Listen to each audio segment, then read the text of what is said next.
of raw human labor involved in the production of goods and services. Imagine the amount of time and energy it took for a farmer with a plow to plant and harvest without modern equipment we have today. When you compare the two, you begin to see something very interesting. What's happened essentially is that our technological ingenuity, our ability to create tools that help us to ease our labor and make our lives easier in abstraction, has shifted the tides, if you will, from people being actually required to do work to get the necessities of life in a very real, tangible, utilitarian way, to the existence of this advanced kind of automation society that we're harboring into, where we now have to invent arbitrary occupations over and over again, structurally purposeless jobs, in effect, if you're willing to take the time to see it, even though it's very hard when you're born into this to recognize them as such, just for the sake of monetary circulation alone. That's what is needed to keep this model going, and unfortunately, it's not working. We can't do it fast enough. So inefficiency in a broad scheme is now the current path, whether advertent or not, for keeping consumption and hence the system, outdated, archaic system, if you will, going. And it comes in many forms. Fortunately for the system itself, yet to our human and social detriment, inefficiency is built right in to the structure, as noted prior. Cost efficiency is defined as productive relative to the cost, or being effective without wasting expense. This modern economic concept based on money has nothing to do with materials, has nothing to do with design. It's about saving capital, not resources. This is a classic example of how our system is utterly decoupled from any natural state or processes. One of the most misleading statements about this capitalist system that we all share is the classic phrase you might have all heard in Economics 101, that the role is to produce the highest quality goods at the lowest possible prices. If you really think about that statement, it is an explicitly circular rationale based only on the observation of money and the intrinsic value of money, but yet completely decoupled and devoid of any physical reference or scientific integrity. It serves, in fact, to support the false idea that market competition is, in fact, a good thing. The result, in short, is the following. One, every item produced in our society is immediately inferior the moment it is created. It is a mathematical impossibility to produce the most strategically conscious goods we can. The system simply will not allow it. The result is copious waste and pollution. The second consequence is that jobs will always be mechanized when it becomes cheaper than human labor. This is an ongoing, unstoppable process called technological unemployment, and is currently reducing employment and purchasing power at an accelerating rate, even though very few people will ever have the nerve to talk about this in the economic or news media. And three, environmental negligence is built in. It's constant. Not only are disposal methods not done correctly in a scientific, appropriate way due to the need to cut costs, the cost efficiency mechanism, but there's also, elusively, a built-in indifference at the end of the day to the natural order and the preservation of the environment. Problems generate profit.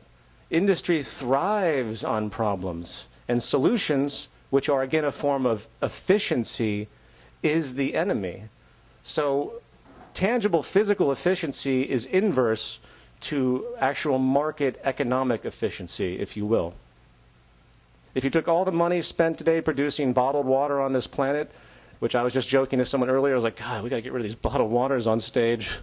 But you know, what do you do in this society? Especially you walk around, this is what people do. It becomes normality to be so inefficient. We just accept it because our lives are it's built into our structure. And it's hard for us to be conscious or even sometimes to even be active with the type of preservation methods that are required. But if you took all the money and spent on bottled water production on this planet for drinking and applied it to a massive public filtration system, desalinization, clean infrastructure channels, I suspect it would be paid for many times over. But pollution, as alluded to prior, is another form of inefficiency to be capitalized on. Pollution creates jobs and markets. Just as any other form of efficiency, inefficiency does. Just as all of us having more cancer will improve the GDP of our country, because we have to be treated for it.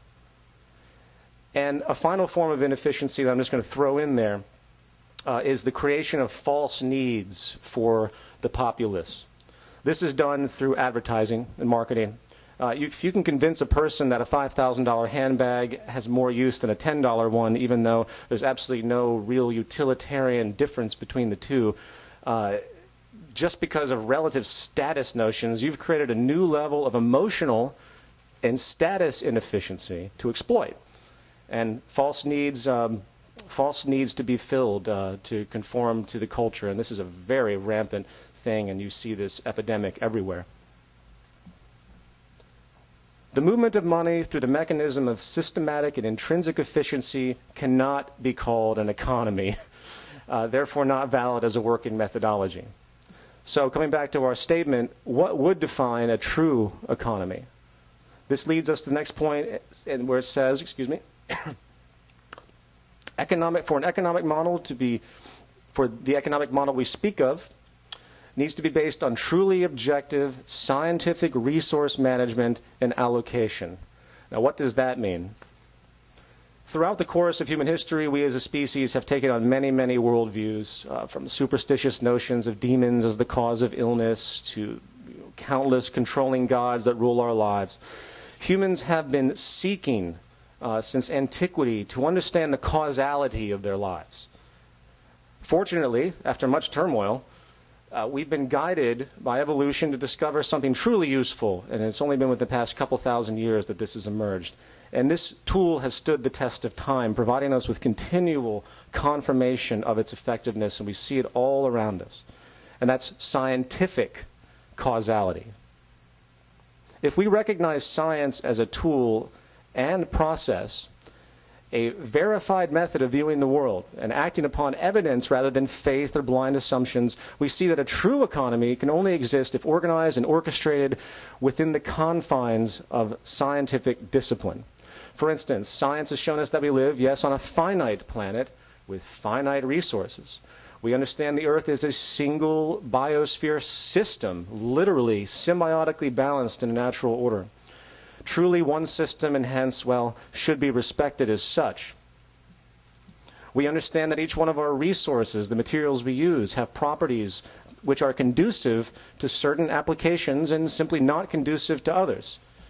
Just as we have the law of gravity, which we use to calculate, making airplanes fly, the natural laws that govern human life and good health on this planet must be observed, and when observed and identified,